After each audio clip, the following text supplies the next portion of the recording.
qui avance avec ces hommes et ces femmes, avec pas mal de programmes également.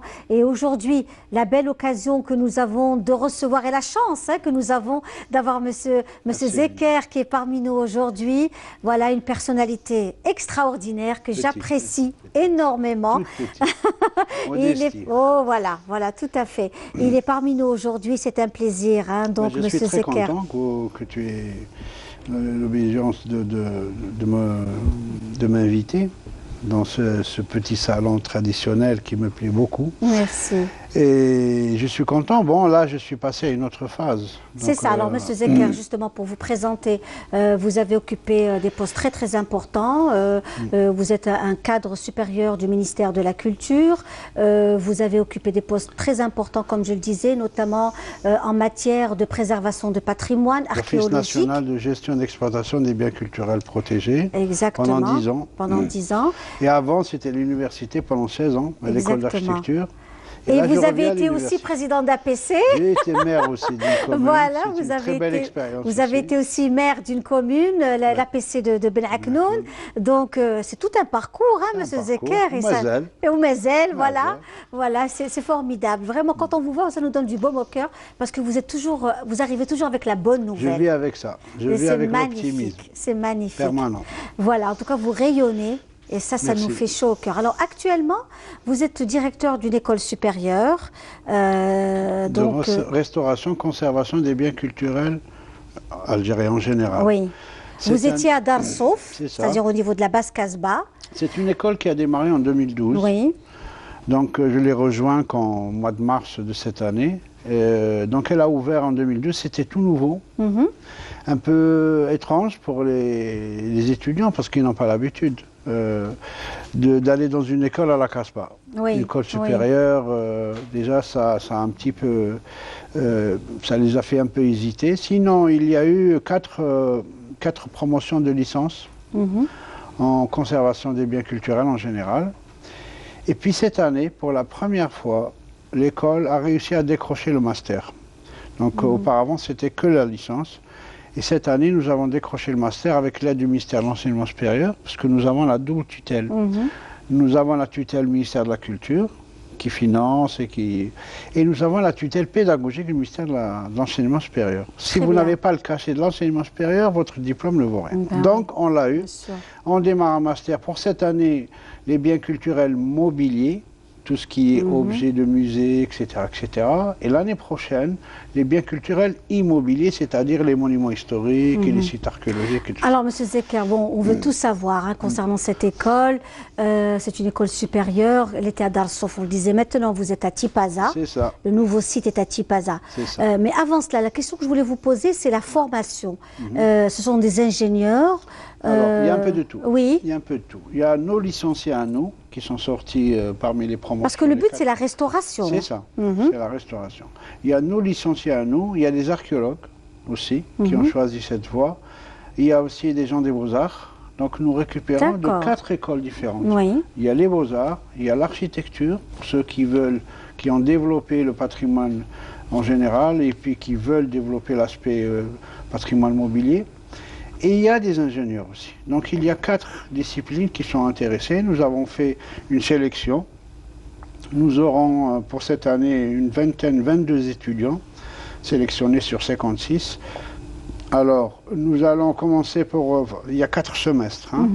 Donc le premier semestre, c'est les généralités, c'est comment faire connaître un peu le patrimoine en général, surtout le patrimoine immobilier. Alors n'oubliez pas, on est à Tipaza, on est à côté du site du patrimoine mondial, Tipaza. Oui, absolument. Donc un grand musée à ciel ouvert. Absolument. Et bien sûr, il y a l'entité OGBC, c'est-à-dire son musée de site. Oui. Il y a le grand site de 44 hectares, site archéologique très très important, classé au patrimoine mondial. Et nous avons, depuis une année, l'atelier de mosaïque. Donc nous sommes capables aujourd'hui de restaurer des mosaïques. On n'a plus besoin d'étrangers pour intervenir. Nous avons formé plus de 9 jeunes quand j'étais à l'office, des archéologues et des techniciens qui sont allés faire leur formation en Italie dans un premier temps. Dans un deuxième temps, ils ont fait aussi la France, de méthodes différentes, complètement différentes, et puis ils ont terminé avec le Liban. Et puis après, on a fait le grand cursus final. Nous avons invité les Libanais, les Italiens, tout le monde est venu en Algérie, ils ont passé un mois. Et là maintenant, l'atelier est opérationnel, il est sous l'égide de l'Office national de gestion et d'exploitation des biens culturels. D'accord, oui. Nous pourrons, avec l'accord du directeur actuel, utiliser cet atelier aussi pour nos stagiaires, etc. Il n'y a pas que les mosaïques. Donc il y a le grand atelier de marbre de Cherchell. Vous savez qu'à Cherchell, il y a eu une coopération avec des Allemands et ils ont pu restaurer des statues en marbre ou bien même d'autres artefacts en marbre, et ils leur ont mis des socles antisismiques. C'est-à-dire que c'est comme la région est sismique, oui, connu, bien sûr. Et tout ça. Si jamais ces statues, s'il y a un tremblement de terre, si elles tombent pas. Elles ont un support qui font que... Alors il y a aussi le musée des Antiquités qui nous ouvre les portes pour aller faire des stages à l'intérieur, dans leur laboratoire. Il y a le musée des Beaux-Arts. Il y a beaucoup de Khdaouj el-Amia, qui est art et tradition populaire aussi. Donc nous travaillons avec les musées. On n'est pas seul, on n'est pas dans une bulle fermée. Et c'est ça l'intérêt, la réussite d'une formation, c'est ça. Oui, tout à fait. Si vous êtes en contact avec le monde du réel, ça marche. Et vous allez former des gens et tout de suite, ils vont trouver du travail. Donc, pour revenir donc à la formation, dans les métiers, qu'est-ce qu'on forme? On forme des restaurateurs et dans tous les artefacts. Donc vous avez par exemple le verre, voilà. La céramique, tout ce qui est poterie. Vous avez le tissu, tout ce qui est textile. Par exemple ces tapis. Vous avez le cuir, le bois, le cuivre, le bois, tous les matériaux qu'on trouve dans les musées qu'il faut absolument restaurer. Et Dieu sait combien nos objets ont besoin de cette, ne serait-ce que l'entretien, ne serait-ce que la conservation. Comment les entretenir, comment les protéger, comment les mettre dans un cadre idéal avec l'humidité qu'il faut, avec la température qu'il faut. On leur apprend tout ça. Donc, moi, étant ex-directeur de l'Office national des biens culturels, je peux les rassurer, ces candidats. Le travail, il y a du travail. Nous avons plus de 1900 personnes qui sont à l'Office, mais malheureusement, il n'y a pas beaucoup de spécialisés. Ils ne savent pas quoi faire avec les objets parce qu'ils n'ont pas eu la formation qu'il faut. Il est temps que le ministère, avec l'aide du ministère de l'Enseignement supérieur, forme des gens opérationnels. Opérationnels. Je suis persuadé que ces sortants trouveront du travail immédiatement dans les musées. C'est formidable. On reste dans le monde de l'archéologie et les sites, notamment archéologiques que nous avons, que vous connaissez pratiquement tous, puisque vous avez été pratiquement une bonne partie de votre 38 vie. villages. Voilà, tout à fait. Donc on va aller notamment à Souk Ahras, à Mador plus particulièrement, à la découverte du site, un site qui a été bien sûr classé. Il s'agit du site de Khmissa, avec notre cher collègue donc Nedjma Herj. Connu pour avoir donné naissance à Apulé, l'inventeur du roman, Mador est situé à 50 km de Souk Ahras. Cette vieille ville numide est érigée en colonie romaine vers la fin du 1er siècle. Mdaourouj s'étend sur 25 hectares. Sa création remonte à 75 avant Jésus-Christ sous le régime de l'empereur Vespasien. En 534, elle fait l'objet d'une invasion des Byzantins qui ont modifié le tissu urbain de l'époque en installant une citadelle au cœur même de la place publique et un théâtre romain dont la construction reste impressionnante. Ce théâtre n'est pas très grand, mais c'est la partie la plus importante de la ville de Mador.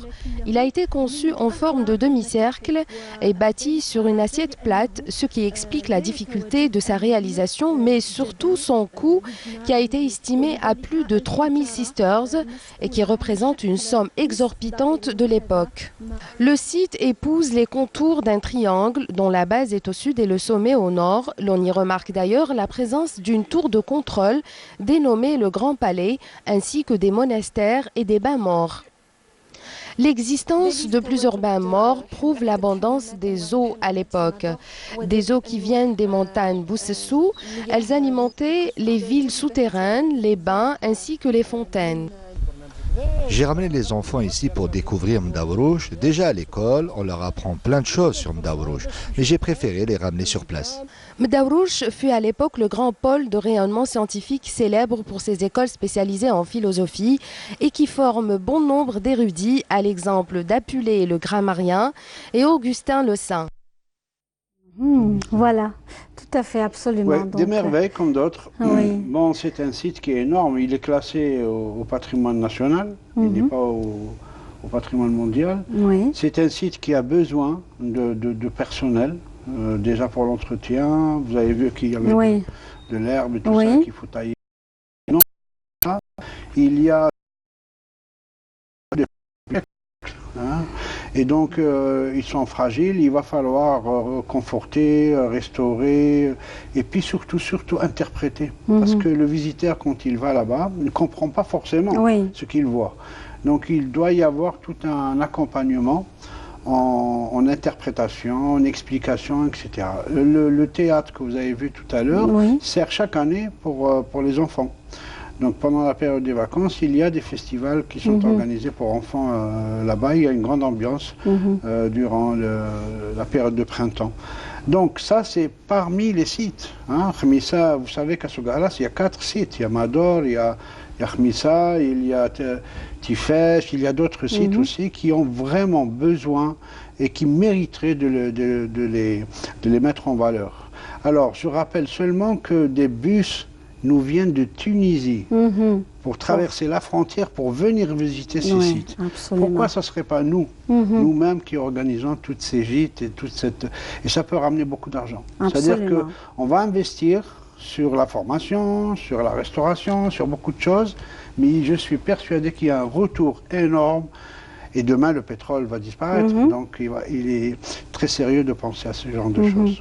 Alors, on va voir des photos dans quelques instants, des photos de vos activités, de votre travail aussi, donc, et notamment des activités que vous faites. Donc, Monsieur Zeker, vous-même qui êtes donc souvent vous recevez aussi des délégations étrangères, vous faites aussi des visites guidées de la capitale, de la Casbah d'Alger. Vous faites découvrir aussi votre école et le nouveau lieu. Absolument. Donc l'international est important parce qu'il faut se mettre à jour avec les conventions internationales. Donc nous avons une convention avec l'Institut central de restauration de Rome, à Saint-Michel, où j'ai fait mes études. C'est là-bas que j'ai fait mes études. Donc c'est un grand centre qui dépend du ministère de la Culture, autonome, avec les finances qu'il faut. Donc il restaure pratiquement toutes les œuvres d'art d'Italie. Et donc nos étudiants passent leur stage là-bas aussi. Nous avons une autre future convention avec l'Université d'Aix en Provence.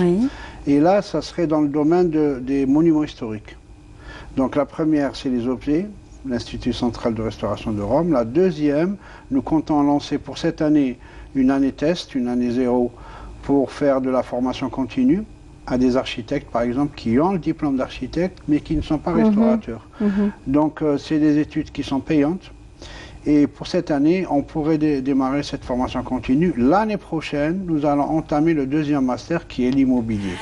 Donc, la relation avec l'étranger est très importante. Nos amis tchèques, dernièrement, qui ont fait une exposition, comme vous savez, Linda, au Bastion 23, durant une dizaine de jours, ont bénéficié aussi, donc ils nous ont fait des conférences, ils nous ont présenté leur patrimoine. C'est un petit pays qui ne représente même pas une wilaya en Algérie. Et ils ont 2000 personnes pour gérer tout ce patrimoine. Ils sont bien sûr jaloux de leur patrimoine parce qu'ils savent très bien que ça rapporte. Donc ils voudraient aussi développer une relation avec nous. Nous avons ouvert les portes, nous avons fait un petit tour à la citadelle d'Alger. Nous leur avons montré tous les travaux de restauration de la citadelle qui étaient très bien avancés, donc ils étaient bouche bée. Nous leur avons fait aussi un tour à la Casbah. Voilà, je me posais la question sur cette fameuse entrée chaude, en marchant. Alors on a traversé la Casbah, bien sûr ils ont trouvé ça très intéressant, c'était la première fois qu'ils venaient en Algérie. Et puis le lendemain, on les a pris à Tipaza, on leur a montré le centre, super moderne, Alors, Oui. un mot sur le centre. Ça devait être le Centre arabe d'archéologie. Il devait donc réunir l'ensemble de représentations des pays arabes spécialisés dans la culture, qui dépendent de la LESCO. Et puis, ça ne s'est pas fait. Donc, du coup, le ministère de la Culture a décidé de mettre toutes ces entités de recherche, de formation là-bas. Donc, il y aura le Centre national d'archéologie, qui va occuper la partie principale. Nous occupons la partie est du bâtiment. C'est un bâtiment super moderne, ascenseur, avec des grandes salles, avec des espaces magnifiques, des sous-sols, des salles de conférence, cafétéria, restaurants, tout ce qu'il faut. Tout ce qu'il faut pour fonctionner. Donc nous sommes les premiers à occuper. Inch'Allah, dans une dizaine de jours, nous allons démarrer cette formation. Nous avons eu les portes ouvertes à Tipaza, parce que déjà l'Ouali, très content de la présence de cette école, le directeur de l'ONU qui va nous faciliter la tâche pour nos étudiants, et puis tout le reste, le directeur de culture aussi qui nous accompagne, et c'est notre nouvelle demeure. Alors il faudra qu'on vienne faire une émission chez vous. Hein? Vous serez les bienvenus. L'ambiance est néo-mauresque, c'est un style un peu local. C'est un architecte algérien qui a conçu ce bâtiment. Il est très fonctionnel. Très fonctionnel. Nous vous invitons à faire une belle émission de là-bas. Ah ben, écoutez, hein, c'est pas tombé dans comme fond le site archéologique de Tipaza. Ah ben, écoutez, formidable. On va y penser très sérieusement pour pouvoir venir et faire une émission directe de Tipaza et de l'école supérieure. C'est toujours un plaisir d'être avec vous. Merci beaucoup, merci. Alors, on reste bien sûr dans vos projets, dans les désirs d'améliorer les choses, notamment en matière de restauration de mosaïques. La mosaïque est très présente en Algérie. Nous avons des sites très importants, mais je pense que c'est sur toute la côte et même à l'intérieur du pays. Nous avons vraiment des sites, des tapis de mosaïque exceptionnels. Alors, il y a plus de 4200 mètres carrés de mosaïque. Connus. Waouh, connus, identifiés. Recensés. Recensés, identifiés, vus. Mais il y en a qui sont encore sous terre. Vous savez, quand vous avez des villes entières romaines sous terre, nous avons des réserves archéologiques. C'est l'exemple à Sogara, c'est l'exemple à Tébessa, c'est l'exemple à Annaba, partout. Là où les Romains se sont installés, ils se sont bien installés. Parce que dès qu'ils commencent à faire de la production pareille, de mosaïques, avec des décors super recherchés, à Betna, Timgad, c'est connu, Djemila, Sétif, c'est plein, plus de 4200 mètres carrés de mosaïques. Et la toute dernière qu'on vient de découvrir, c'est celle de la place des Martyrs. Vous savez, quand on est descendu, et c'est vous qui étiez à la direction, à la direction de l'office, et nous étions le maître d'ouvrage de cette opération. Nous avons fouillé 3500 mètres carrés à la place des Martyrs, et une partie a été réservée au métro, là où il n'y a pas de restes archéologiques, donc on a laissé le métro s'installer. Et tout autour, il y a les restes archéologiques stratifiés. Donc c'est le numide, le romain, l'islamique, le médiéval, le Beni Mzrana, etc., jusqu'à la période ottomane. Et donc en descendant au niveau -3, -3,5, nous avons trouvé des mosaïques. Plus de 280 mètres carrés de mosaïques ont été déposés. Ils sont dans un hangar à Alger, pour ne pas citer le lieu exact, et ils sont protégés, ils attendent la restauration, ils attendent l'intervention, et ces mosaïques vont revenir à la place des Martyrs. C'est-à-dire, quand le musée souterrain, le fameux musée souterrain qui devait être connecté avec le métro, va être prêt, et bien cette mosaïque va revenir à sa place, posée d'une autre manière, pas de la manière traditionnelle, avec une technique, avec des panneaux spéciaux qu'on appelle nid d'abeilles, très légers. Donc, restaurer des mosaïques, il y en a. C'est des milliers de mètres carrés, comme je vous ai dit. C'est un art spécial, spécifique. Bon, il a fallu à nos techniciens plus de 2 ans et demi pour apprendre la technique. Il y a 2 techniques. Il y a la technique italienne qui préfère rester sur la méthode ancienne, traditionnelle. Donc, il découpe le panneau en morceaux, qu'il rassemble par la suite en puzzle. Et il y a la technique française qui est autre, qui garde le panneau entier et met le support, allège le support. C'est 2 méthodes différentes. L'une, elle se base sur des éléments traditionnels et l'autre se base sur des produits chimiques. Donc nous avons eu les 2 formations et à notre technicien de décider quelle est la bonne c'est au cas par cas en fait. Ouais, ouais. C'est au cas par cas. Des panneaux que vous voulez accrocher au mur, vous ne pouvez pas utiliser la méthode traditionnelle, parce que c'est très lourd. Oui, oui, oui. Donc vous devez opter pour le nid d'abeille. Le nid d'abeille, c'est un panneau qui fait à peu près entre 3 et 5 cm d'épaisseur. Il est à base d'aluminium, très léger. On l'utilise pour construire des avions. C'est un matériau un peu noble, très cher, 700 € le mètre carré, donc vous voyez à peu près. Mais on en a besoin, Et cet atelier maintenant, il est doté de tout ça. Toutes les machines sont là. Il faut juste rappeler que nous avons eu l'aide de la fondation Getty, la fondation américaine Getty, qui a financé la formation des jeunes. Bien sûr, l'Algérie a payé les billets d'avion, les prises en charge et tout ça. Mais la Getty a financé justement cette formation. Elle a aussi financé une partie du matériel, tout le reste c'est l'Algérie. L'Algérie qui l'a acheté. Nous avons beaucoup de matériel qui existe en Algérie. Notre problème, je vous l'ai dit la dernière fois au téléphone, c'est qu'on ne travaille pas ensemble. C'est-à-dire nous avons des secteurs, il y a des machines dont on a besoin en restauration qui existent dans d'autres secteurs.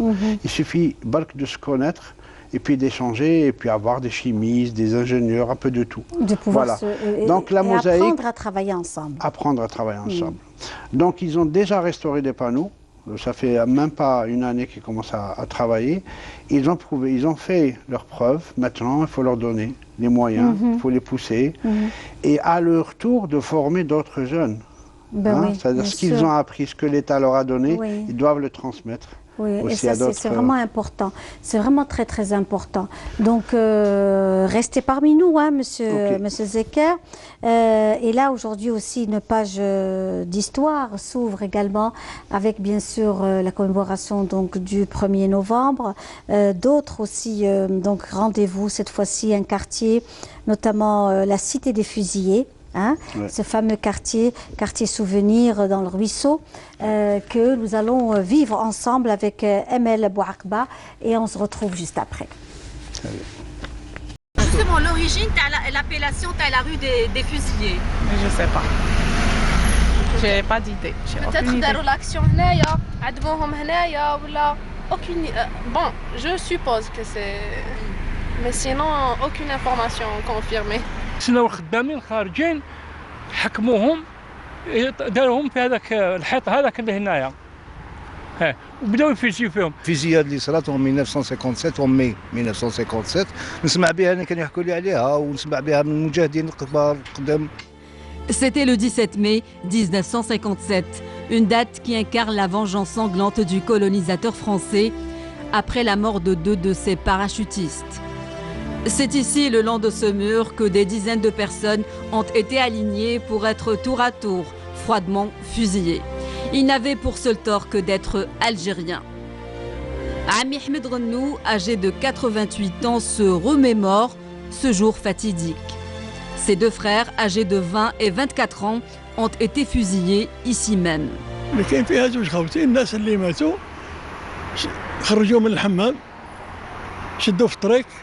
خرجوا من الباتوار وقتلوهم هنايا. شحال الصراط؟ نقول لك 6 غير 4 6 ونص 7 غير 4 يجيبوا فيهم من هنا ما يديروهمش اللي يوصل يموت. الور ولاو ما عادوش يحطوهم على بعضهم اللي يوصل يموت حتى لنا. كاين جرينا حنا لقينا الباتوار هنا ماشي عباد. دونك كاين كثر من 26. كاين كثار نقول لك فات 50 هنا برك فات 50 خلي اللي ما شفناش غير هنا فات 50 بزاف ماتوا الغاشي. Une rue, une stèle commémorative et une station métro baptisée au nom des fusillés, des lieux chargés d'histoire qui racontent un massacre ignoble et impuni qui restera à jamais comme une honte dans l'histoire de la France coloniale. Aujourd'hui, plus que jamais, le meilleur hommage que l'on puisse rendre à nos martyrs, c'est de perpétuer leur mémoire et de préserver notre chère patrie. Voilà, donc un très beau témoignage en tous les cas. C'est toujours beaucoup d'émotions. On est toujours très ému quand on suit ce genre de reportage avec des faits réels pour que nul n'oublie exactement. Voilà, donc je voulais que vous soyez parmi nous parce que je sais aussi que vous êtes aussi très sensible à tout ce qui est en lien avec l'Algérie, avec la guerre de libération, des souvenirs douloureux aussi.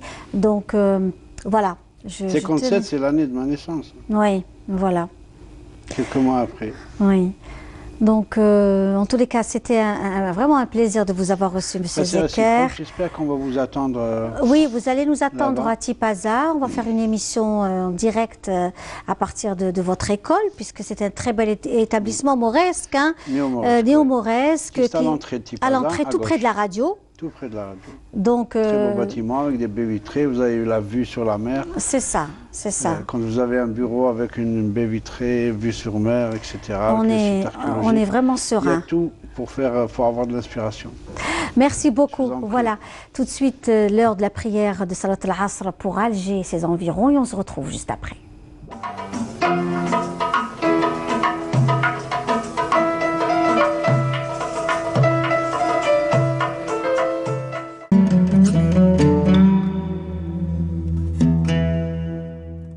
بسم الله الرحمن الرحيم إن الصلاة كانت على المؤمنين كتابا موقوتا صدق الله العظيم.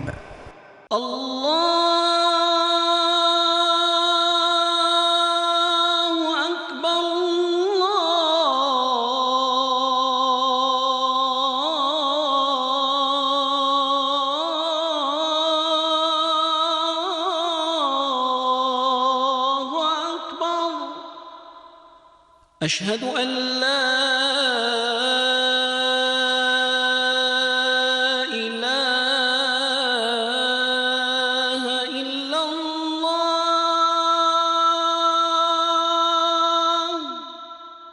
أشهد أن لا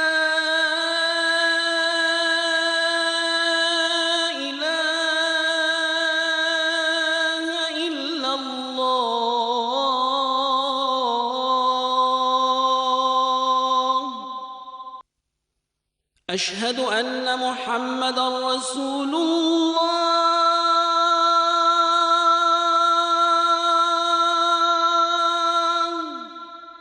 أشهد أن محمدًا رسول الله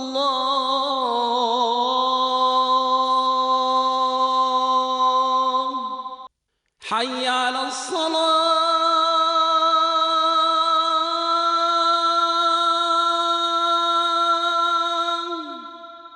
حي على الصلاة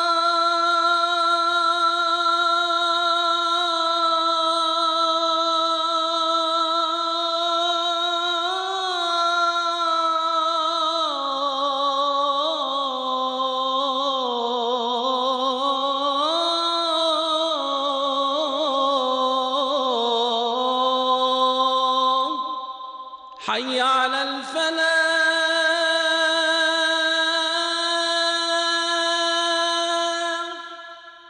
حي على الفلاح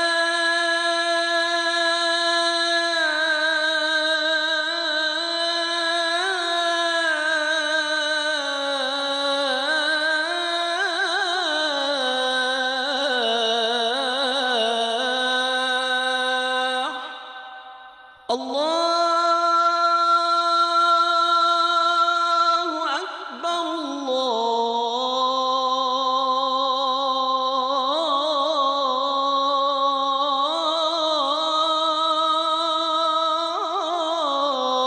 الله أكبر لا إله إلا الله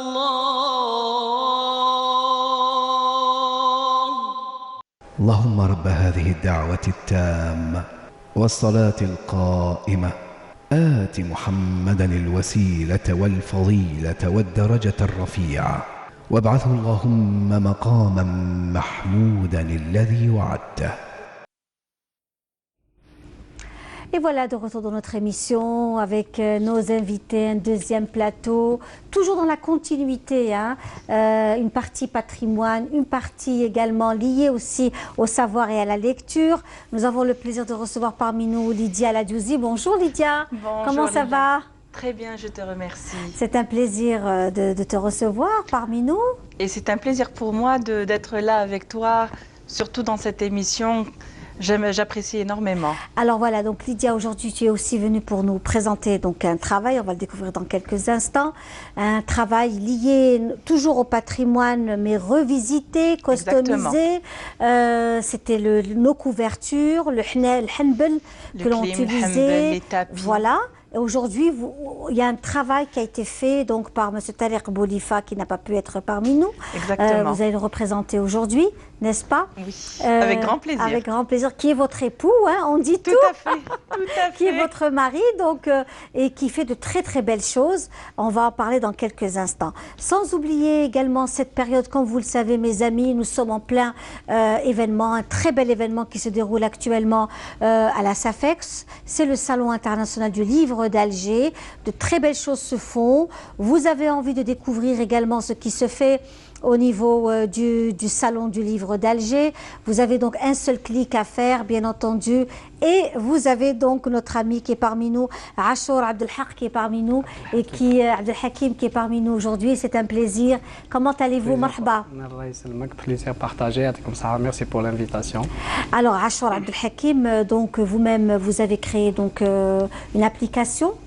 Hein, donc qui est lié aussi au Salon du livre. Exactement, pour savoir où se trouve tel et tel livre. Par exemple, j'ai envie de lire le dernier livre qui sort donc des éditions Casbah, par exemple.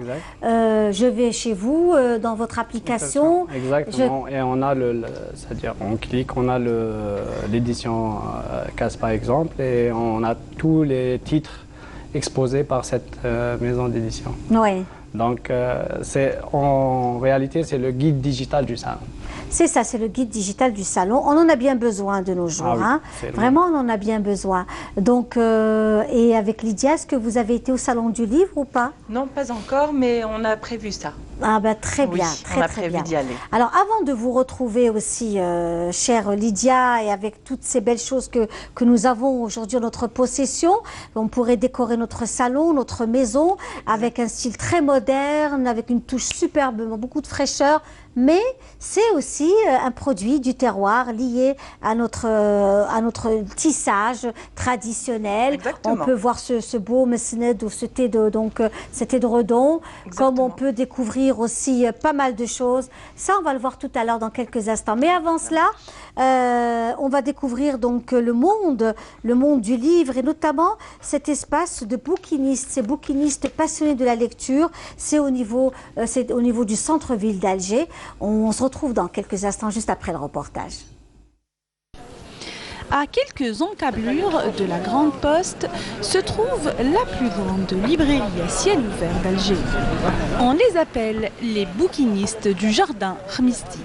Ici, on trouve des livres rares, anciens, des éditions épuisées, que de l'occasion, un trésor pour les bibliophiles. Que j'ai comme les livres de Brouib et les livres de ancien héritage algérien. Des trucs de Mamri, de Feraoun, de Tahar Djaout, de Katb Yassine, de Mimouni. J'ai acheté 3 livres. Donc, elle intéressait beaucoup plus la sociologie ou la philosophie. Des séries noires, des films policiers, des James Bond, des anciens. نحوس انا واحد الروايه لهنا كي نحوس لواحد الروايه لهنا روايه الابله هذه ما لقيتهاش في المكتبه نحوس عليها لهنا d'histoire, livres de calcul, autant donner une sorte d'économie. Parmi ces bouquinistes, nous avons rencontré Merzaq, journaliste retraité. Avec sa casquette de marin, Merzaq ne pêche pas des poissons, mais des livres. Passionné de littérature, dans son arrière-boutique se cachent des trésors littéraires datant de plusieurs siècles. Vous savez, j'ai vendu des livres de 1800, j'ai même vendu de 1700 à c'est l'ancien français, c'est le français du petit roi qu'on appelait ça. C'est-à-dire l'ancien français 1760. Alors c'est à partir de 1700 jusqu'à ce jour. Bouquiniste passionné, Merzaq tient à partager sa passion avec les autres et surtout avec les jeunes.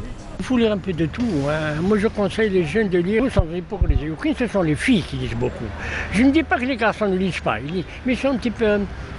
Il y a l'Internet, il y a le Facebook, il y a le football. Puis ils vous demandent la haute littérature. Qu'est-ce que j'appelle la haute littérature? C'est Hegel, la phénoménologie de l'esprit, difficile à comprendre. C'est le Medina al-Fadila al-Farabi, difficile à comprendre. Je ne sais pas, j'ai le dire le livre dedans, c'est difficile à comprendre. Les bibliophiles ne sont pas les seuls à fréquenter cet endroit. Étudiants et lycéens ne manquent pas ce rendez-vous. Certains à la recherche d'ouvrages indisponibles en librairie, d'autres pour trouver des arrangements par rapport au prix.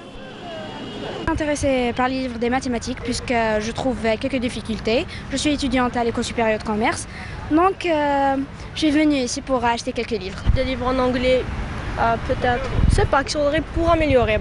Gardiens de l'histoire, les bouquinistes proposent à des prix symboliques des ouvrages d'une grande valeur culturelle. Au-delà de la littérature, le métier de bouquiniste laisse place aussi à des échanges de débats entre vendeurs et clients.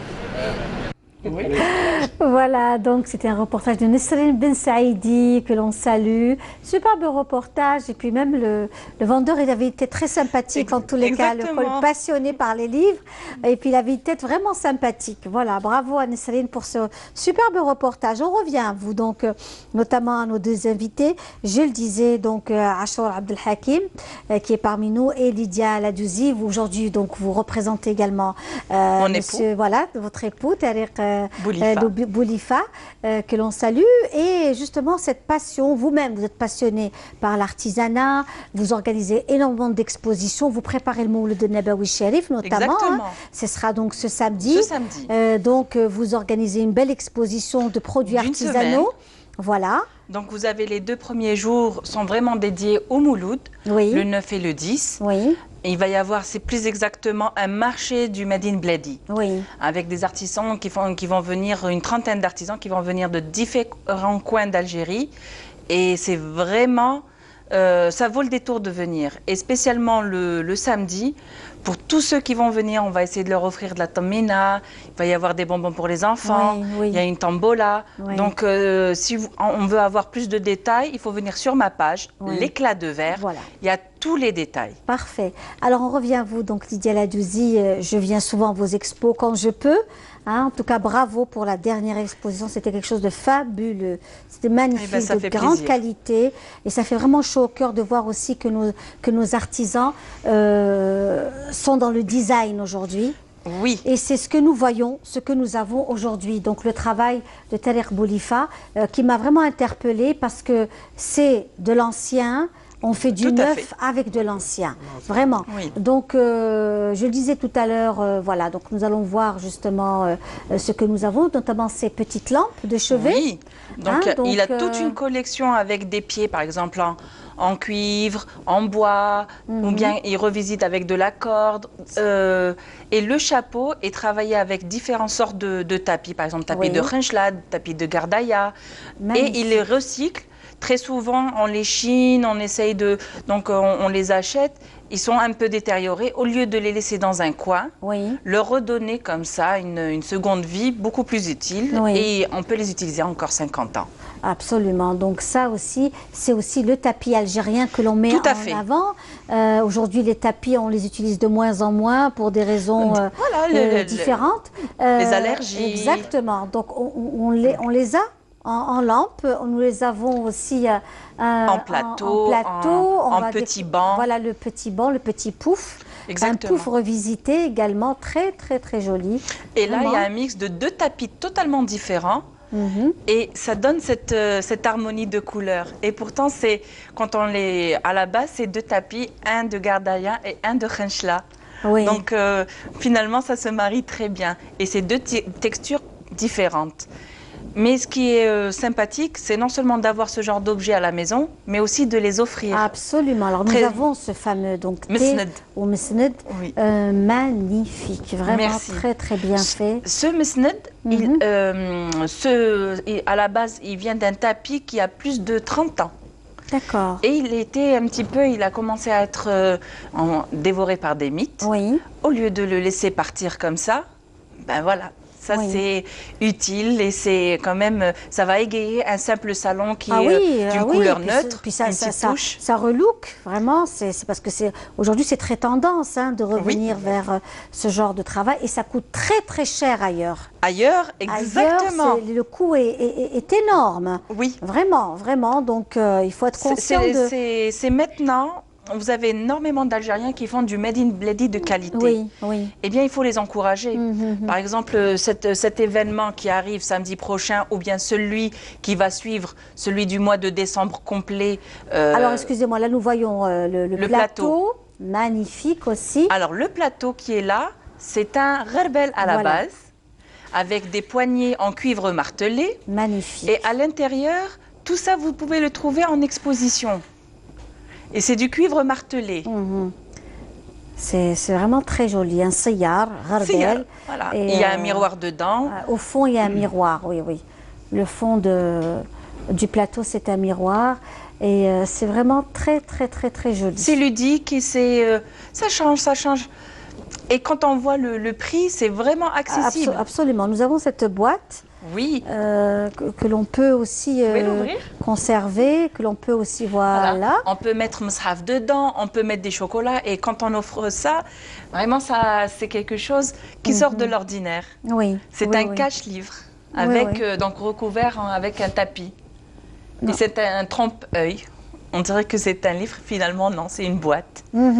Ça peut être un vide-poche, on peut l'utiliser de différentes façons. Tout à fait. Et comme je disais, tous les artisans qui sont actuellement, même partout, pas seulement dans mon événement, ils sont en train d'essayer de faire revivre et de faire perdurer les traditions d'une autre manière et de créer de nouvelles traditions. Absolument. Alors, on continue toujours avec ce porte-clés. Par exemple, voilà. Voilà, un porte-clés déco et c'est très, très, très sympa. C'est sympa, c'est sympa. Il suffit d'avoir un mur blanc et une petite miroir aussi, donc le miroir que nous voyons.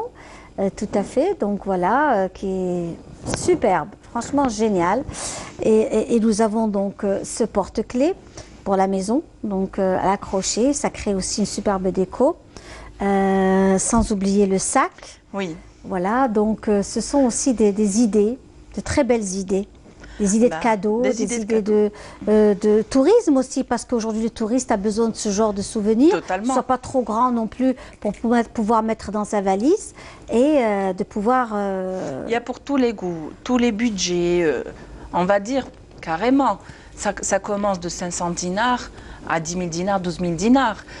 Tout le monde peut se faire plaisir avec un produit de qualité. Oui. Ça, c'est alors, bien. Justement, puisqu'il est parmi nous, notre ami, Achor Abdelhakim, donc c'est justement un moment aussi très intéressant où on peut aussi parler de tout ce qui est artisanat, de tout ce qui est savoir-faire, de faire découvrir, parce que c'est original aujourd'hui, les jeunes et aussi les moins jeunes, ils en ont marre de voir toujours la même chose, le même humble, le même travail à la maison, décoration.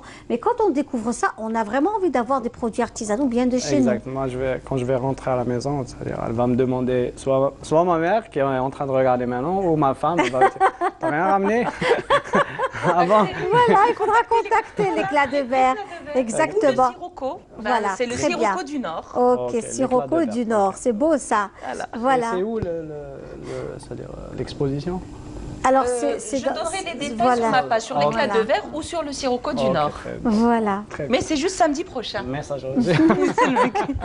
Voilà, donc à vous, puisqu'on reste toujours dans ce monde, le monde de la création, le monde du savoir-faire, pas mal de choses. Vous-même, comment vous avez eu l'idée de créer une application liée au salon du livre? Parce qu'elle s'adresse au salon du livre, cette fois-ci. Exactement. Bon, oui? c'est pas uniquement pour le salon du livre, mais c'est une solution qui gère les expositions. Donc, elle a généralement 3 volets. Donc, le volet applicatif pour les utilisateurs, les visiteurs du salon, Il y a un volet pour les exposants. Donc les exposants, ils vont avoir leur process d'inscription au salon digitalisé. Donc ils s'inscrivent en ligne, ils mettent la liste des produits en ligne et tout. Et le côté administration. Donc le gestionnaire du salon a une interface où ils peuvent voir toutes les informations en temps réel, c'est-à-dire les voilà, donc le nous tableau de voyons bord. là, pardon de vous interrompre, c'est le salon, l'ambiance du Salon international du livre d'Alger qui se déroule et qui s'étalera jusqu'au 9 de ce mois. Donc allez-y, faites un tour. Il y a de très très belles choses, de belles rencontres, de belles conférences aussi qui se font. C'est ouvert au public et c'est gratuit. Exact. Donc dans l'application, il y a toutes ces informations. Généralement maintenant, les téléphones, c'est-à-dire les smartphones, il y a une tendance de smartphones et d'applications mobiles. On passe beaucoup de temps sur nos smartphones. Donc pour faire véhiculer l'information, on doit mettre l'information là où l'utilisateur la trouve facilement. Donc l'idée c'est que moi au passé, c'est-à-dire quand je partais au salon, j'étais vraiment, c'est-à-dire il y a beaucoup de monde, il n'y a pas où on est perdu. On est frustré parce qu'on a envie de tout voir. Et on ne sait pas où aller, on est un peu, voilà, il n'y a pas où avoir l'information, les gens, c'est-à-dire ne savent pas où est les titres, quelle maison d'édition. C'est vaste, c'est vaste, très vaste. Pour cette année, il y a plus de 1030 exposants. Wow. Presque plus de 183 000, les chiffres annoncés par le commissariat du SILA, c'est plus de 183 000 titres. Donc, c'est pas facile de trouver ce qu'on cherche. Donc, l'idée est venue par rapport à ça. Bon, ça se fait ailleurs. Donc, on a dit pourquoi pas ici. On facilite la vie aux visiteurs. On leur donne une application. Maintenant, tout le monde utilise facilement les smartphones. C'est une continuité. Exactement. Donc, ils cherchent facilement. Il trouve il met le titre du livre ou le nom de l'auteur ou le nom de la maison d'édition et tout, ou le genre des livres. Généralement, les gens ne savent pas, les visiteurs ne savent pas chercher. Ils cherchent par genre. Moi, par exemple, des fois, je cherche pour enfants. Je cherche dans un domaine bien défini, en psychologie, artisanal. Ça dépend. Histoire et tout. Je mets que le titre histoire. J'ai tous les titres qui parlent de l'histoire. Et l'avantage et le but, c'est que où se trouve ce titre. Donc c'est ça, dans un salon avec 1000 exposants. Donc on donne que ce titre est chez tel exposant à tel endroit. Donc tel pavillon et tel stand avec une carte. Une carte. Et l'application, on peut l'avoir même hors ligne. Exactement. C'est ça qui est aussi sympa, parce que c'est pas évident. Exactement. Donc, qu'est-ce qu'on a, c'est-à-dire dans la conception de l'application, on avait pensé que, on a vu sur le terrain qu'il y a beaucoup de monde, il y a une mauvaise couverture à l'intérieur, donc des pavillons. Et les gens, généralement, quand ils viennent, ils n'aiment pas utiliser l'Internet parce que ça consomme la batterie. Donc, qu'est-ce qu'on a fait? On a incorporé la base de données dans l'application. Donc, il suffit qu'ils la téléchargent une fois à la maison avec le Wi-Fi et tout, c'est bon. C'est bien pensé. Exact. Donc, super, vous avez pensé à tout, c'est génial. On essaie de faciliter la vie, c'est ça le but de la technologie. Absolument, et puis j'imagine que c'est aussi votre propre expérience. Exact. C'est ça. Moi, généralement, je transpose un gros souci de batterie à la fin de la journée. Exact. Tous nos portables sont à plat. Je me balade avec des powerbanks. C'est ça. Donc, c'est vrai que c'est pas évident. Exactement. Donc, l'idée, c'était ça. Et on essaie d'améliorer d'année en année. Donc, c'est la 3e édition. Nous, on est une boîte, Netfair Smart Solution. On est situé au Cyberpark de Sidi Abdallah. D'accord. Donc, on essaie de faire des solutions qui résolvent des problématiques avec une simplicité, avec une façon de faire à aider les Alors, on va rester dans cet élan lié au livre avec notre collègue Yasmine Messaoudi qui va aussi nous prendre par la main aujourd'hui pour nous faire également découvrir le monde de l'édition au féminin. De plus en plus de femmes se mettent dans l'édition, elles sont directrices d'édition. On découvre cela ensemble. Bien décidées à se lancer dans un métier en pleine mutation, de plus en plus de femmes se lancent dans l'édition. Ces éditrices algériennes ne comptent pas œuvrer dans l'ombre. Elles se font remarquer lors de cette 24e édition internationale du SILA. Histoire, des romans. On a 2 romans de Rabia Djelti qui a publié chez nous aussi un roman traduit de Hanin Ben Na'na, Aux ailes de Daouya. Les ailes de Daouya. Du livre d'histoire au roman, en passant par les livres pour enfants, la diversité de ces publications permet de satisfaire tous les goûts.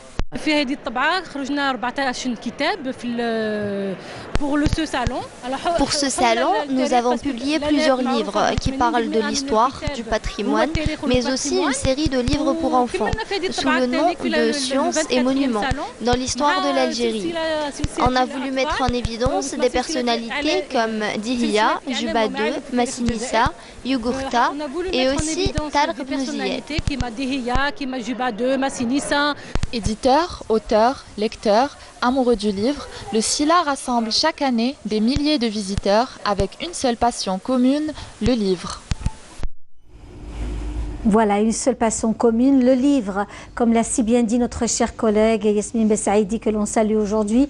Et le monde de l'édition se féminise de plus en plus, comme pas mal d'espace. Donc la femme prend de l'espace et c'est très bien. Et c'est toujours en général bien fait, n'est-ce pas? Donc on reste avec nos invités. On le disait tout à l'heure avec vous, chers amis, notamment vous êtes installés au niveau du cyberpark Sidi Abdallah. Comment on arrive à monter ça? C'est une smartphone. Une start-up, pardon. C'est une start-up. Donc, comment on arrive à créer sa propre start-up aujourd'hui? Bon, généralement, c'est un choix. C'est là-bas, c'est un choix. Donc, il faut faire le choix de se lancer dans son propre compte. Okay? Et après, c'est la volonté, avoir l'idée et la persévérance. Donc, c'est les paramètres de la création d'une start-up. Parce qu'aujourd'hui, avec notre smartphone, on peut tout faire. Exact. En fait, c'est ça le but. On est pratiquement à la pointe de tout ce qui se fait dans l'immédiat.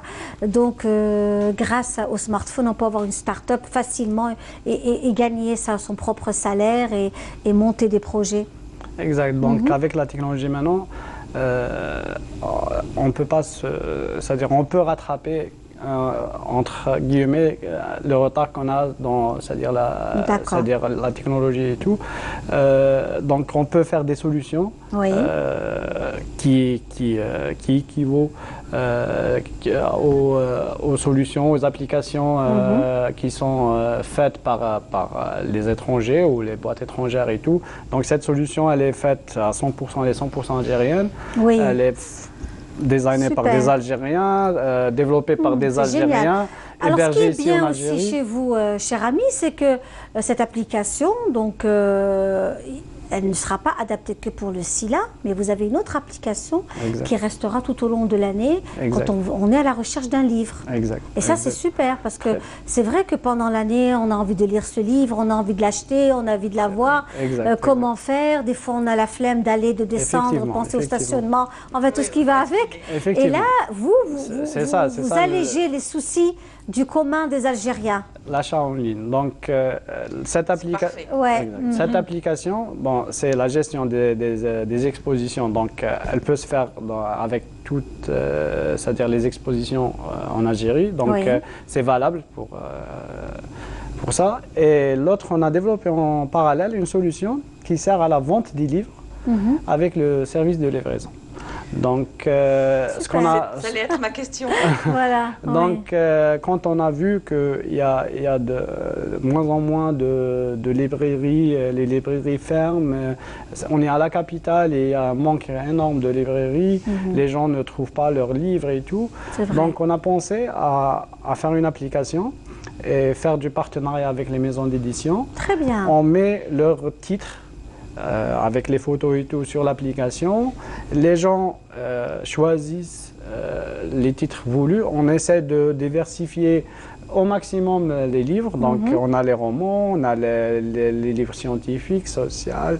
Est-ce qu'on fait notre demande carrément? Exactement. Donc, dans l'application, il y a dans la façade de l'application, il y a c'est-à-dire les titres nouveaux, il y a les plus recherchés, il y a les populaires, et puis il y a, vous pouvez chercher, c'est-à-dire dans toute la liste, si vous avez un titre dans la tête, s'il est dans l'application, ok, sinon on peut le chercher pour vous. Donc vous faites votre commande, ok, à travers l'application, vous donnez c'est-à-dire vos coordonnées, numéro de téléphone et adresse, parce que la livraison est selon la wilaya. Alors il y a des zones. Lydia, voilà votre avis par rapport à ça, par rapport à cette. Ça soulage. Bon, moi personnellement, j'aime faire un petit tour chez nos chers libraires. Ils ont besoin aussi qu'on aille acheter chez eux. Mais d'un autre côté, c'est très très pratique. Là, comme vous avez dit, il y a un manque de stationnement dans plein d'endroits. Souvent, on a envie d'aller acheter des livres et en pensant au stationnement, au garé, etc., ça devient une superbe contrainte. Donc, le fait d'avoir cette... Parce qu'on soutient aussi le livre, hein, cette initiative et aussi le soutien au livre en Algérie. Voilà. On supporte aussi, c'est-à-dire c'est un support, c'est un accompagnement aux libraires. Parce qu'une maison d'édition qui met ses livres dans un présentoir ou un magasin de livres et tout, donc il n'y a que les gens qui passent par là-bas ou les gens qui... Et oui, bien sûr. C'est vraiment limité. Mais une application, et c'est limité par le temps. Donc, il ouvre à 8 h, il ferme à 17 h, à 16 h et tout. L'application, c'est un magasin en ligne. Alors, je pensais, puisqu'on a eu la présence d'esprit, ma collègue qui est à la régie et moi-même, donc, à cette pensée à tous les artisans, pourquoi pas une application. Bien sûr. Il y a aussi cette fameuse galerie, il y a pas mal de galeries, aussi des galeries en vente qui font en fait, qui sont aussi dans la vente des produits. Il y a des sites aussi spécifiques pour la vente en ligne. Pour la vente en ligne, tout à fait, absolument. J'ajoute une chose, c'est que généralement les applications mobiles viennent accompagner les sites. Parce que généralement, les gens maintenant passent beaucoup de temps sur leur smartphone. Donc, visiter un site sur un smartphone, c'est faisable, mais généralement, c'est une expérience, elle est plus agréable sur une application mobile que sur un site web, dans le téléphone. Généralement. Donc, dans le téléphone. Donc, le site web reste un site web. Il est accessible sur les PC et tout, mais sur les smartphones, on dit ça, c'est-à-dire l'expérience utilisateur est meilleure sur une application que sur un moteur de recherche ou on dit ça un browser, donc où on accède, c'est-à-dire sur un site web depuis notre smartphone. Et la tendance mondiale, c'est ça, c'est-à-dire la tendance, c'est que il y a plus de, c'est-à-dire Parce qu'en fait, c'est beaucoup plus ciblé. Finalement, quand on va directement vers l'envie d'avoir un livre, on va tout de suite taper le livre qu'on veut avoir et est-ce qu'il est disponible ou pas et où on pourrait le trouver et l'acheter ou alors on nous le ramène carrément sur Exactement. C'est ça. C'est le rêve. C'est le rêve. Voilà. Et le paiement à la livraison. À la livraison. Voilà, bien sûr, c'est-à-dire l'adresse, c'est l'adresse que vous voulez, c'est-à-dire au lieu de travail ou à la maison. Oui, tout à fait, comme ce qui se fait pour pas mal de choses. Exactement, c'est l'achat en ligne, c'est ça. C'est le commerce en ligne. Moi j'ai une question, c'est national? Oui, on a un prestataire, on a un partenariat avec un prestataire étatique qui fait la livraison sur le territoire national. Maintenant, voilà, les gens du Sud peuvent accéder aisément aux livres désirés qu'on trouve sur Alger, qu'on ne trouve pas ailleurs. Maintenant, ça c'est réglé. Tout à fait. En tous les cas, bravo à vous deux, à vous trois. Ce que vous faites, c'est très bien, c'est magnifique. Voilà, donc ce sont de belles choses, vous allez voir. Moi, je vous invite à aller faire un tour à leur expo parce que franchement, c'est de très belles choses. C'est une façon aussi, même pour nous, dans notre émission, notre Algérie, de promouvoir le patrimoine algérien, l'identité algérienne, cette jeunesse aussi qui œuvre pour l'image de l'Algérie, pour le tourisme de demain. Donc, c'est vrai, une véritable énergie, une force pour vraiment présenter l'Algérie comme il se doit et vendre la destination Algérie parce qu'elle le mérite amplement avec leur imaginaire, avec leur travail. Ce sont tous en général des personnes passionnées et qui se recyclent à chaque fois grâce aux formations de design, grâce aussi à l'envie de faire mieux. Et ces expositions, à chaque fois, par exemple, dès qu'ils présentent quelque chose, le fait de discuter avec des clients, le client peut donner des idées et du coup, l'artisan lui-même évolue encore plus. Moi, je vois certains qui participent depuis des années à mes événements. Il y a une évolution et c'est aussi grâce aux personnes qui viennent passer des commandes chez eux. Moi, j'ai mon idée. Vous avez un chez-soi avec une autre touche. Ça peut me donner d'autres idées. Ça, cet échange-là est fantastique. C'est très, très important et ça fait évoluer les choses. Il faut venir avec les enfants. Moi, je le dis. À chaque fois, je le dis. Venez en famille. Il faut montrer à la nouvelle génération ce qu'est l'artisanat algérien. Ils sont devant la télé. Ils ne s'imaginent pas toute la richesse de notre pays. Voilà, en tout cas, merci. Parce que sur l'éclat de verre, vous aurez tous les détails. Voilà. Très bien, la page, donc Facebook et Instagram. Instagram, c'est aussi Lydia Ladjouzi. D'accord. L'éclat de verre. Oui. Ma page Facebook, c'est surtout là-bas où ils vont avoir tous les détails. C'est l'éclat de verre. Ou bien sur la page de mon mari, le Sirocco du Nord. Eh ben, on lui souhaite plein de bonnes choses à vous deux. Merci parce bien. que vous aussi, vous êtes dans le verre, vous travaillez le verre depuis des années. Et on a vu défiler de très très belles personnes sur le plateau. Grâce à vous, parce que vous nous avez toujours présenté des personnes qui font des choses extraordinaires. Il y a plein de personnes, c'est de jeunes artisans. On sera ravis de recevoir à chaque fois un artisan de haute qualité qui soit aussi présent dans notre émission. Et c'est un plaisir. Merci beaucoup. Merci beaucoup. C'était un plaisir de vous avoir aussi reçu. Donc, Achour Abdelhakim, c'était un plaisir. Donc, deux applications, l'une liée au salon du livre et l'autre qui reste. Donc, ce sont les livres.dz, Kitab DZ. C'est tout. Kitab DZ. Kitab DZ. Parfait. Sur Play Store. Parfait. Merci beaucoup. On va vous laisser partir. Merci. Et quant à nous, on va apprécier de la chanson. Vous savez qu'elle nous a quittés donc la semaine passée. Il s'agit de la chanteuse Djamila, chanteuse kabyle, que nous avons tant aimée. Elle a été comédienne de théâtre, de cinéma. Elle a fait de la radio. Elle nous a quittés, mais elle restera toujours éternelle dans nos cœurs avec ses belles chansons et cette belle personne qui était Djamila Allah yarhamha. On vous laisse apprécier.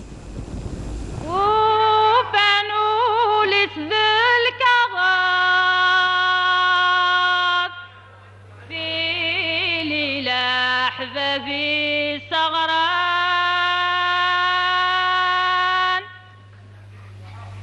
كولي وناشي عالثبرات غفت ذياتي ذي يضران أقلم مجروح مرصاص أنسي غورقان غضان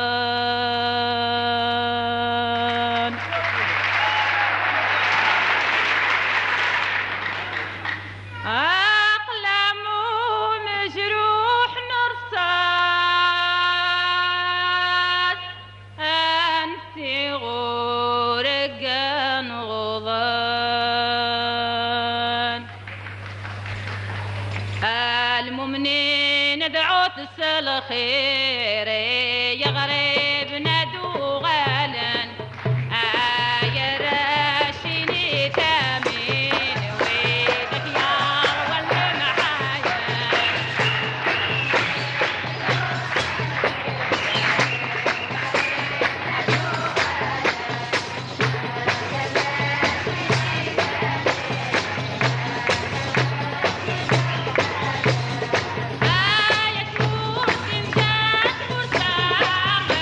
يا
dans notre émission, notre Algérie, qui vous salue aujourd'hui à partir des studios de Canal Algérie en direct tous les dimanches. Vous le savez, nous sommes ensemble pour plus d'1 heure et demie de temps à partager avec. On vous fait défiler pas mal de personnalités du monde de l'identité algérienne, de la culture algérienne. Et on finit en beauté avec nos invités. Ouais, c'est un plaisir de les recevoir. Merci. Alors voilà, nous avons des jeunes qui sont aussi très actifs. Parmi nous, Wael Bella, bonjour. Bonjour madame, bonjour. Comment allez-vous? C'est un plaisir. Comme ça, merci pour l'invitation. Merci beaucoup. C'est un plaisir partagé, vraiment. Avec nous également Abdel Fattah Abed. Comment ça va? Alhamdulillah, je vous remercie pour cette invitation. Voilà, donc Abdel Fattah Abed, vous êtes aussi vous faites partie de l'association, hein, donc une association qui est très active, qui aussi fait pas mal d'échanges en matière de culture, de patrimoine, n'est-ce pas? Exactement. Oui. Alors, AISEC est une organisation internationale de développement des capacités des jeunes. Oui. Ou comment on développe les capacités des jeunes à l'OUMA, c'est en fait à travers des projets de volontariat à l'étranger. Donc, c'est une organisation qui est axée sur le culturel, sur l'échange culturel entre les différents pays. Il y avait une association qui s'appelait aussi CISV, qui est à peu près dans le même genre que vous. Oui, c'est le même secteur. Qui est aussi une association internationale, qui a aussi un bureau en Algérie, exactement, où beaucoup de jeunes échangent dans le cadre de la solidarité. C'est à peu près voilà, de la culture. C'est le même concept. Exactement, exactement. Alors vous-même, donc, vous êtes aujourd'hui, vous êtes le vice-président de... Exactement, le vice-président et le responsable marketing d'Aïsek Imbenak. D'accord, très bien. Et notre ami, Wael Bella, vous êtes donc membre de cette association, mais vous êtes aussi très actif en matière de apiculture, apitourisme. L'apitourisme, donc, dans une belle région d'Algérie, Akfadou, hein, qui est aussi une zone historique connue pendant la guerre de libération nationale, n'est-ce pas? Qui ne connaît pas Akfadou, tout ce qui s'est passé dans cette zone, n'est-ce pas? Le fameux colonel Amiroche. Absolument, absolument, et puis il y a eu beaucoup de batailles. Beaucoup de batailles. La bataille d'Akfadou, c'est aussi connu. En fait, moi je suis apiculteur, j'ai créé mon entreprise d'apiculture depuis 3 ans de cela. Donc on essaye de faire de la promotion de notre produit bio et en plus de la promotion sur la région de l'Akfadou. On est d'origine de là-bas, donc de la part de sa richesse en matière de montagne, de belles montagnes, de qualité de son miel et tout. Donc on essaye de faire visiter les gens. Cher ami, c'est organiser des sorties culturelles, des visites touristiques. Culturelles. Et en plus, on fait montrer ce métier de valeur qui est l'apiculture. On essaie de montrer comment on fait l'élevage des abeilles, comment on fait la production du miel bio, naturel de nos régions, de nos montagnes. En plus, on fait un peu de la visite touristique. Donc, on montre aux gens qu'il y a des endroits on peut faire des sorties, des balades, des randonnées, de voir notre pays, notre bled. On a vraiment une région très belle. Donc c'est ça, c'est de faire un peu la promotion en plus de l'entrepreneuriat pour inviter les gens à travailler dans ce domaine. On a vraiment des richesses. On peut créer beaucoup de richesses dans ce domaine. En plus de ça, de montrer aux gens qu'il y a des endroits où on peut passer le week-end. Donc c'est ça, on organise des sorties chaque week-end pour faire un peu le matin. C'est l'initiation, on forme les gens, l'initiation à l'apiculture, et l'après-midi c'est la balade, c'est un peu la randonnée, voilà. Oui.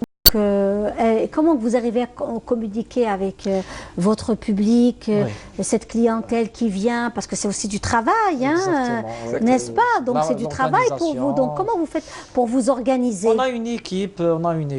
C'est mon entreprise qui s'appelle Bella Miel. On a une équipe. On essaie d'organiser dans le côté marketing. D'ailleurs, on a appris ça à travers l'associatif. Donc on essaye d'organiser des sorties à travers les réseaux sociaux, c'est très facile. D'inviter, on fait des vidéos, Il n'y a pas de problème. Dès qu'on montre les paysages qu'il y a, les gens ils viennent, ils sont là en famille. Il y a parfois même des gens qui viennent seuls avec leur propre véhicule pour nous rejoindre. Ils sont à combien les personnes qui viennent vous voir? Chaque sortie, enfin, on organise des sorties organisées. Donc les matins, on démarre, on a des points de repère. Donc un bus de 30 personnes, 25 personnes pour un peu, bien sûr, gérer l'équipe. Et c'est vraiment agréable, on passe des journées magnifiques, on fait des connaissances. En plus, les gens dans ce domaine, ils aiment bien découvrir le produit, il est issu de quelle région, donc ils voient que c'est bio, on ne fait pas des produits chimiques, ni on rajoute pas des produits. Donc les gens, les consommateurs et les clients, ils aiment voir et connaître la région. Et donc c'est bien, c'est agréable. On invite les gens, vous êtes les bienvenus. Hein. Très bien. Alors, Abdel Fattah Abed, donc vous êtes vice-président de cette association culturelle. Parlez-nous de cette association un peu plus dans le détail. Comment que ça se passe chez vous? Comment que vous arrivez à avoir des adhérents, les membres de cette association? Quel est le but? D'accord. Alors, pour les adhérents, nous sommes comme tous les clubs, les associations au niveau actifs au niveau des universités. Nous ouvrons des formulaires au niveau de notre page Facebook, par exemple, qui est ISEC in Algeria. Nous ouvrons un formulaire. Les adhérents peuvent s'inscrire à travers ce formulaire. Ensuite, ils seront contactés pour passer une interview. Ensuite, adhérer à l'organisation.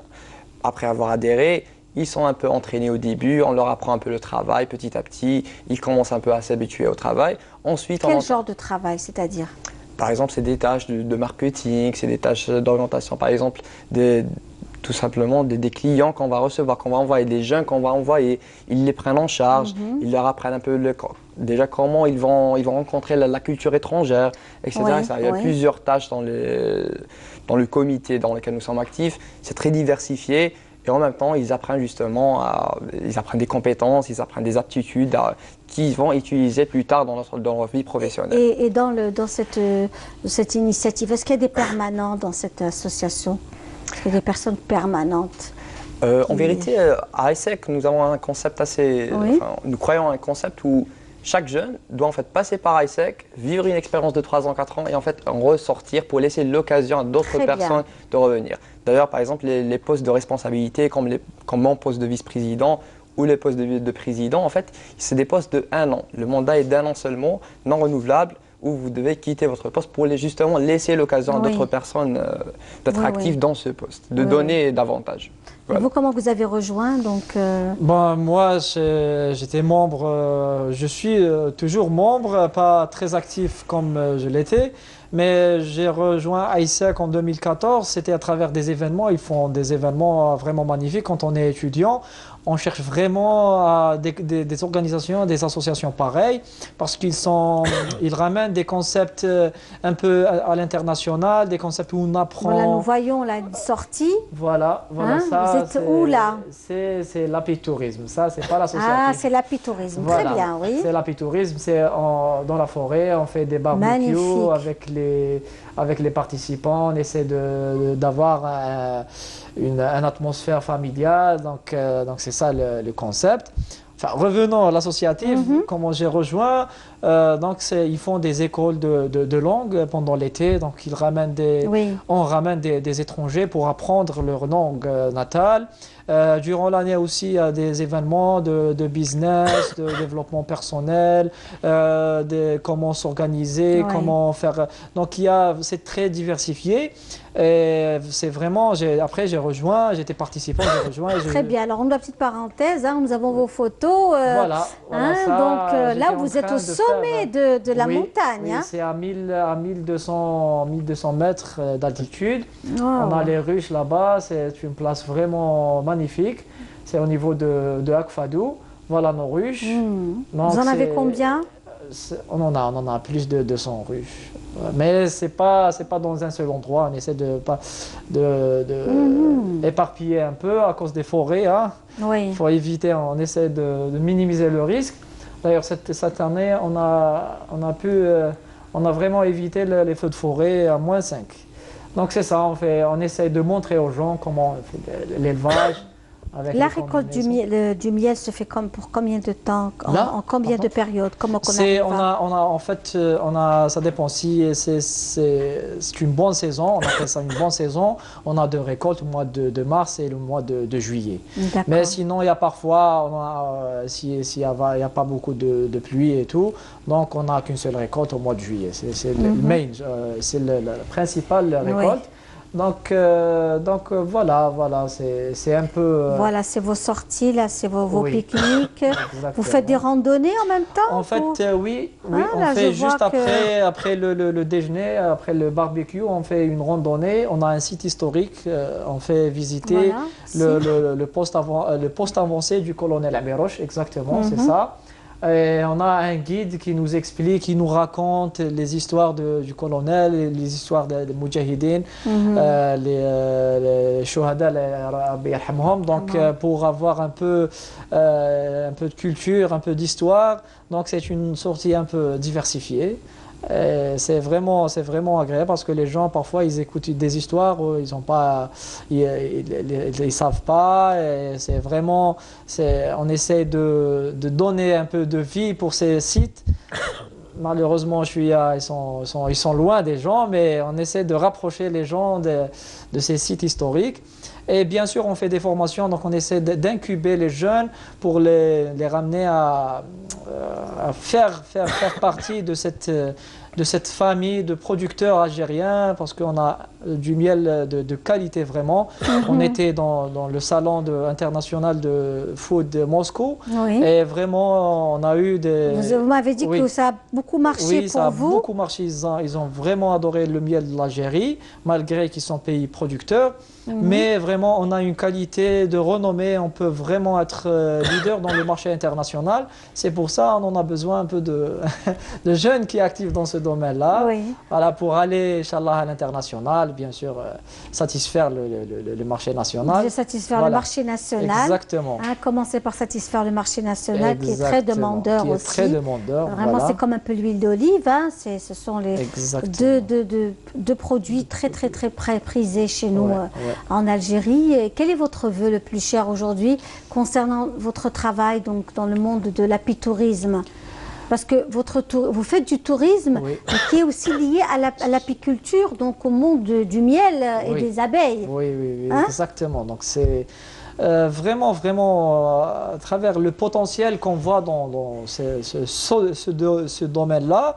Donc on aimerait bien que les jeunes essayent de rentrer dans ce créneau. Il y a beaucoup de créneaux porteurs. Et c'est vraiment, on peut créer de la richesse là-dessus, on peut même faire entrer des devises pour l'Algérie à travers ça, parce que c'est un produit de luxe, c'est un produit de valeur. Est-ce que vous-même vous participez aux actions de l'apitourisme? Alors en fait, comment ça se passe? Vous êtes partie prenante de ces actions? Parce que j'imagine que vous êtes deux copains, donc il y a un soutien mutuel. Il y a tout à fait un soutien. En fait, nous sommes tous justement dans son activité. D'ailleurs, la plupart, si vous avez remarqué, la plupart, enfin, qui étaient dans la photo, c'était des ice shakers parce qu'ils aimaient vraiment ce qu'elle est en train de faire. Et c'est vraiment formidable. On est allé avec lui, on a découvert un peu la montagne d'Akfado. Parce qu'il faut être d'abord convaincu vous-même. Exactement. Il faut être convaincu. Pour qu'on puisse avoir du monde, n'est-ce pas? Exactement. On essaie d'aider, parce que je fais partie de cette association.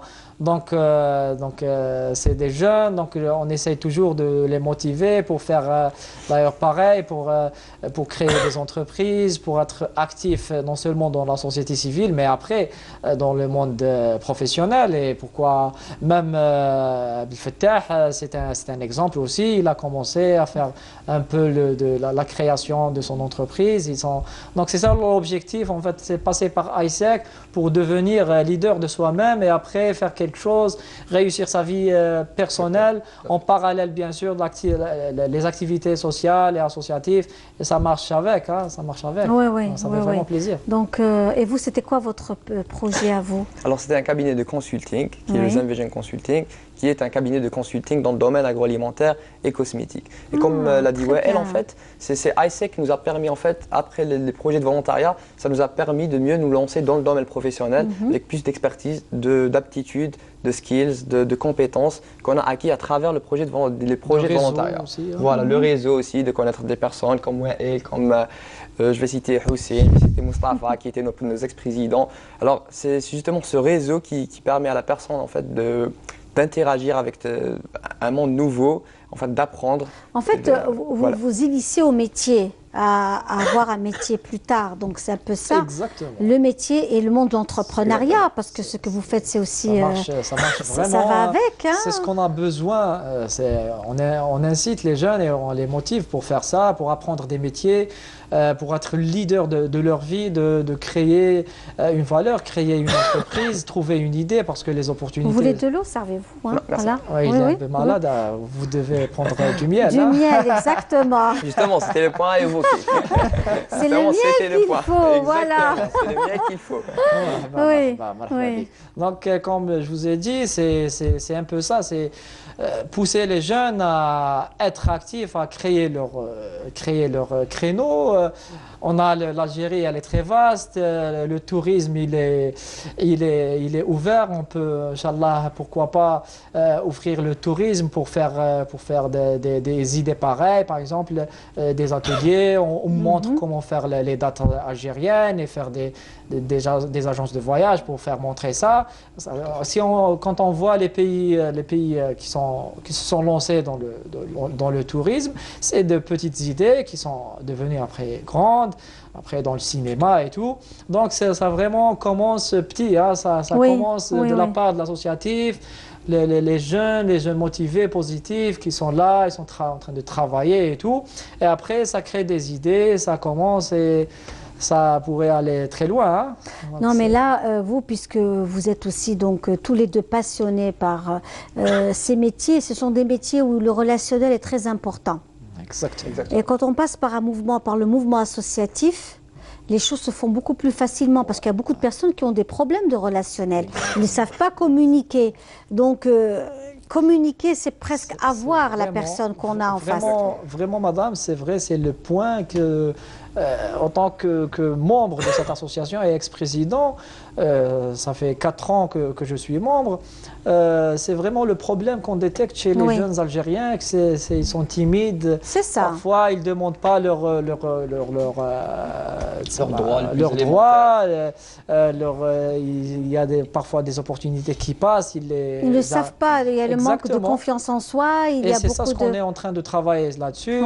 C'est qu'à travers des ateliers, on les mettra en groupe, on les chargera de faire des projets, on les incite à créer des événements, à y aller chercher parfois des sponsors et tout, à les ramener faire des passages TV, comme c'est la première fois, je crois que c'est son premier passage. Mais ça va, ça se passe bien quand même. Hein, voilà, hein, donc je pense que c'est un bon passage. Hein, donc, excellent passage. Voilà, ben, écoutez, vraiment. Non, mais de toutes les façons, mais vous êtes un initié, on sent que vous êtes un initié de la communication. Ça se sent quand quelqu'un est à l'aise, il sait communiquer, il sait donc dire les choses. Ça, c'est aussi important. C'est vraiment important de communiquer, de dire les choses pour qu'on puisse avancer, parce que sans communication, on ne peut pas aller loin. On peut être génie, mais si on ne peut pas communiquer, c'est vrai, c'est vrai.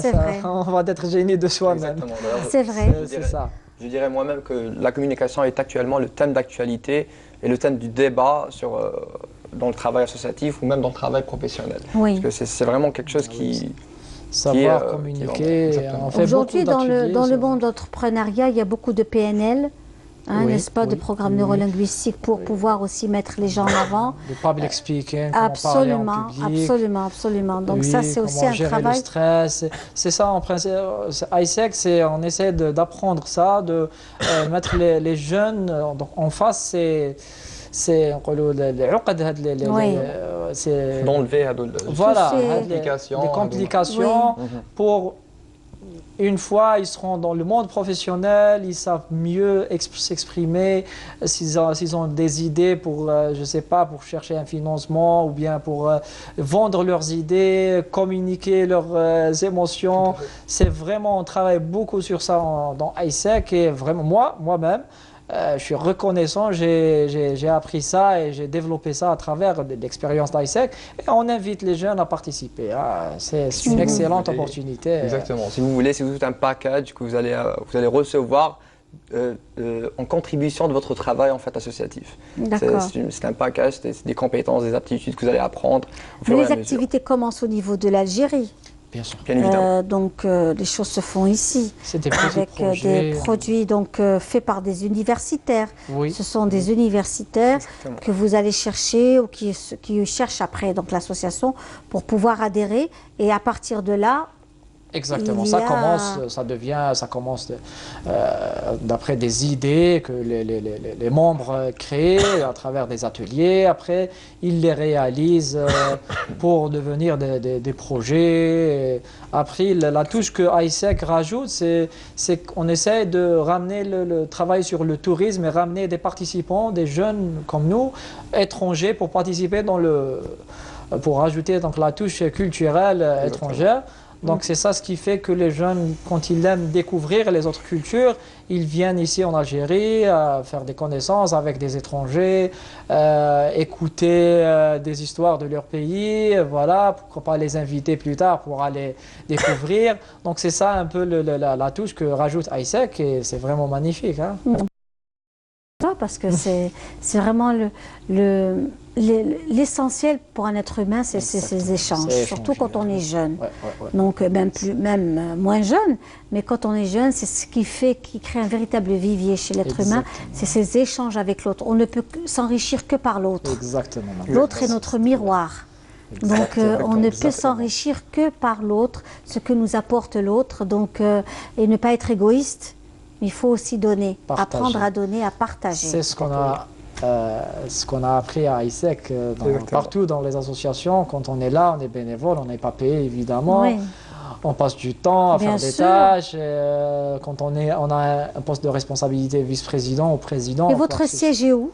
En fait, on a un siège dans Alger Centre, voilà. Mais sinon, on est présent sur les réseaux sociaux. Les jeunes, ils sont très... Surtout pour les ceux qui veulent participer, vous cherchez, c'est ISEC. Carrément, on a une seule page unifiée parce que ISEC, elle est présente dans tous les wilayas. Enfin, pas tous les wilayas, on a 10 ou 11 wilayas. Disons une dizaine.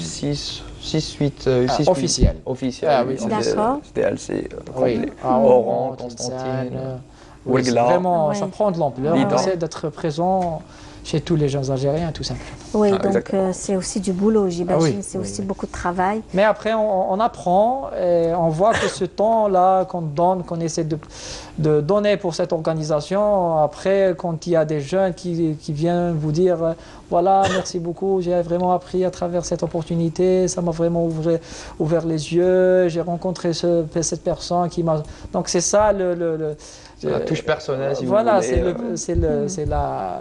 C'est le paiement ou c'est le salaire qu'on reçoit. C'est Exactement. D'ailleurs, ce qu'on dit à ISEC, on dit plus on donne, plus on reçoit. C'était les paroles, par exemple, elle nous répétait très souvent. C'est clair. En tous les cas, merci beaucoup. Merci d'avoir été parmi nous. Merci à vous. C'était un plaisir vraiment de vous recevoir. Donc, Wael Bella et Abdel Fattah Abed, donc de l'association ISEC.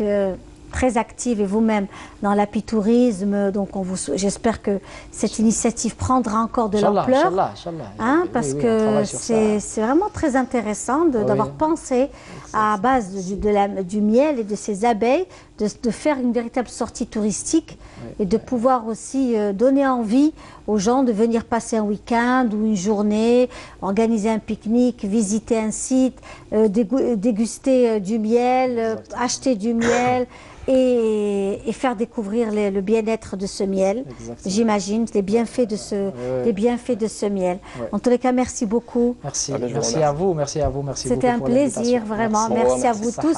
On souhaite aussi un prompt rétablissement à la sœur de notre cher collègue, donc Assiham Balaman. On lui souhaite une très bonne santé, une longue vie et surtout un prompt rétablissement. Voilà, une pensée pour elle au nom de toute l'équipe de l'émission Notre Algérie. Voilà, et on arrive à la fin de notre émission. On se donne rendez-vous avec beaucoup de plaisir dimanche prochain. Et puis vous avez bien sûr en bas de notre écran la page Facebook de l'émission. On est sur YouTube à partir de demain, à partir de ce soir déjà. On sera sur YouTube. Et puis la rediffusion de l'émission se fera demain matin à 5h, c'est-à-dire 5h du matin, pour notamment ceux qui vivent de l'autre côté, notamment dans les pays d'Amérique. Voilà. Merci à vous tous. Tahalla wa fi Jazair. Assalamu alaikum.